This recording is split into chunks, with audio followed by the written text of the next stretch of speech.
Well, look, the former Labor leader Bill Shorten is the Shadow Minister for Government Services. In this, I suppose, government disservice. Currently in Tasmania, can he bring some common sense to all of this? Because it's out of control. Bill Shorten, thank you for your time. I mean, you've heard that business in Fairfield. What do you make of that?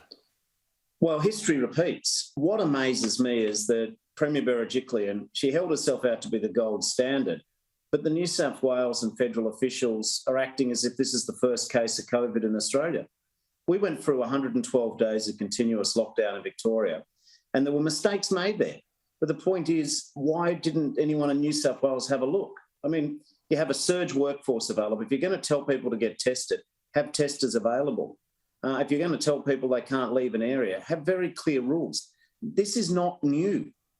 I had my own suburbs public housing towers where there was a heavy police presence. People were annoyed and frustrated. They kept their cool in the end, and we got through it, and the police were just doing their job. But this is a public health emergency. But can I just ask you this? In Sydney, the serious cases overnight represented 0.0028% of the 65,000 tested. Does that justify the phenomenal personal, economic, psychological and educational costs we're currently bearing? Well, I want to give a shout out to the hospital staff, because one thing I know from Victoria is they'll be getting pretty fatigued.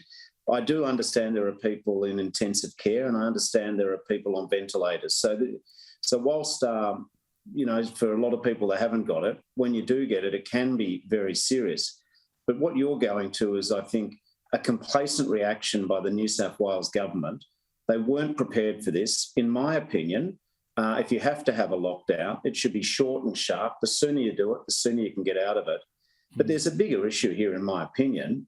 When's the end of the hamster wheel? When do we get off the treadmill? That's the point.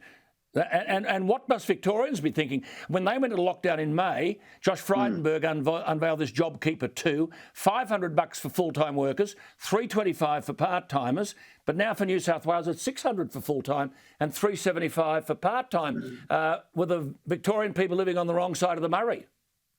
We have to draw that conclusion, don't you? I mean, the reality is that Mr Morrison is the Premier of Australia. He knows where Sydney is, and we can debate what he's doing there, but Melburnians, Mr Morrison couldn't find us on a map, unfortunately. And what is the case for giving Victorian businesses and Victorian workers who've lost their jobs? Well, that's a good point, because the Victorian businesses got nothing. They got zip. Victorian businesses got nothing. We pay the same tax rates as people in New South Wales. And I'm happy that people in New South Wales are getting slightly more generous compensation for this short-term challenge, problem. But so I'm not begrudging that. But, Mr Morrison, to be honest, in 112 days, Alan, when we were locked down, and my suburbs have been locked down for about 130 days all up, he never visited. I think a job of a leader, I mean, I'm not asking that he has to hold the syringe, but I think a leader should be where the people are doing it tough. And he didn't come to Victoria, and I think that was derelict. Well, one other thing, if I could ask you, I mean, this JobKeeper 2.0 payments only kick in after 3 weeks of lockdown.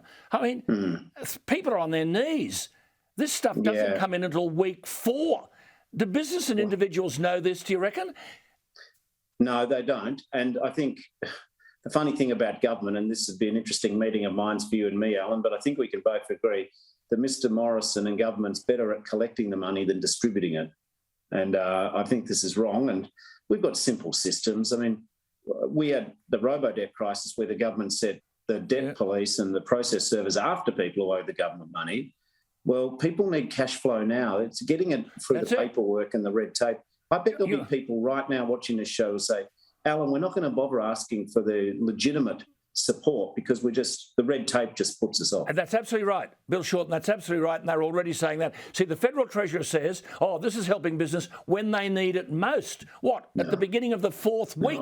And then the businesses have to prove that their turnover is 30% lower than it was 2 weeks in 2019. Come on. I'll bet a lotto ticket with you that 4 weeks will be the speediest that people will get the money. I bet there'll be a lot of red tape and there'll be a lot of businesses who won't be able to simply open up after 4 weeks, and they'll have to prove it. And what happens? It's very messy. Are we going to be in lockdown? Are we going to be in lockdown till we get a vaccination rate of 80%?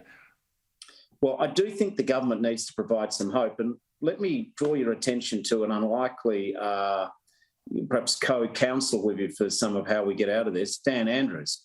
Dan Andrews said upon his return that perhaps we need to look at lifting the lockdowns after everyone who wants a vaccination's had one. Correct.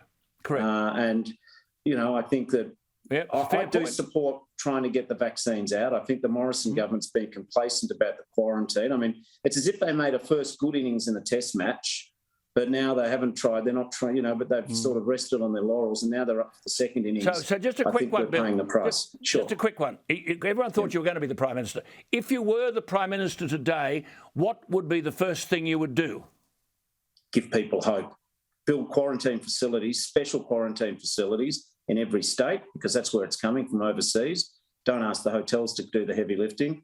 I'd make sure we had 5 different vaccines available, not the 3 which the Morrison government, I think they were pretty lazy and penny pinching. I think we'd have one common public health message, for goodness sakes, and we'd have some economic nationalism. I know that's a bit out of fashion in some parts of the system, but we should be making vaccines here.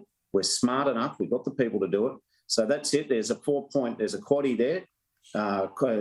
Quarantine facilities, proper public health messaging, and make sure that we've got the, our economic nationalism.